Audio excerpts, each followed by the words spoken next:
നരകത്തിലെത്തിയാൽ ആദ്യം കൊടുക്കുന്ന വെള്ളം, ആ വെള്ളം മുഖത്തോടടുപ്പിക്കുമ്പോൾ മുഖം കത്തിക്കരിഞ്ഞു പോകത്ര.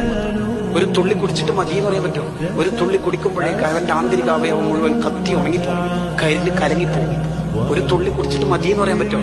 ഫശാരിപൂന ഷുർബല്ലിയും, ദാഹിച്ചവശനായ ഒട്ടകം കുടിക്കുന്ന പോലെ ലിറ്ററോളം കുടിച്ചിരിക്കണം. അപ്പോൾ അയാൾക്ക് ഉടനെ കൊടുക്കുന്ന ശിക്ഷ വിശപ്പ. വിശന്നാലും കൊടുക്കുന്ന നരകത്തിൽ ആദ്യ ഫുഡ് എന്താ? ഉള്ളു ആണി ഭക്ഷണമാണ്. ഇത് കടിക്കുമ്പോൾ തന്നെ തൊണ്ടക്ക് കൊടുക്കും. ഇരുമ്പിന്റെ ആണി തിന്നാൽ എങ്ങനെ ഉണ്ടാവും? ഇത് ഒരു കഷ്ണം കടിച്ചിട്ട് മത്തീന്റെ പൊരിച്ചയുടെ മുള്ള തിന്നുന്ന പോലെ കടിച്ചിട്ട് മതി എന്ന് പറയാൻ പറ്റുമോ? ഫമാലിഹൂന മിൻഹൽ ബുത്തൂൻ, പള്ള നിറച്ചു കൊടുക്കും.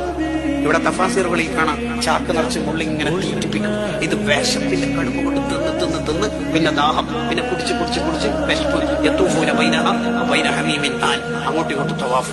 എന്നിട്ട് അള്ളാഹു അവരെ പരിഹസിച്ച് പറയും, നോക്കണം, ഹാദാ നുസ്ലുൻ, ഹാദാ നുസ്ലുൻ. ഇത് ജസ്റ്റ് വെൽക്കം ഡ്രിങ്ക് ആയിട്ടും ലൈം ജ്യൂസ്, നൂൽപുട്ട്, പൊറോട്ട, ബിരിയാണിയിൽ വരുന്നുണ്ട്. Just sample. ഈ നരകത്തിന്റെ കോലം നമ്മൾ ആലോചിച്ച് നോക്കിയ. സോഷ്യൽ മീഡിയ കാലത്ത് ട്രോളും തങ്ങന്മാരെ കളിയാക്കലും ഉസ്താദന്മാരെ ക്ലിപ്പ് എടുത്തിട്ട് പ്രസംഗം കളിയാക്കലും ഒക്കെ ആയി നടക്കുന്ന പുതിയ കാലത്ത് 999 പേര് നരകത്തിലെത്തുമ്പോൾ ഒരാൾ സ്വർഗത്തിലെത്തുക. രക്ഷപ്പെടാൻ വളരെ സാധ്യത കുറഞ്ഞ കാലത്ത് നമ്മൾ സൂക്ഷ്മതയോടെ ജീവിക്കണേ മക്കളെ.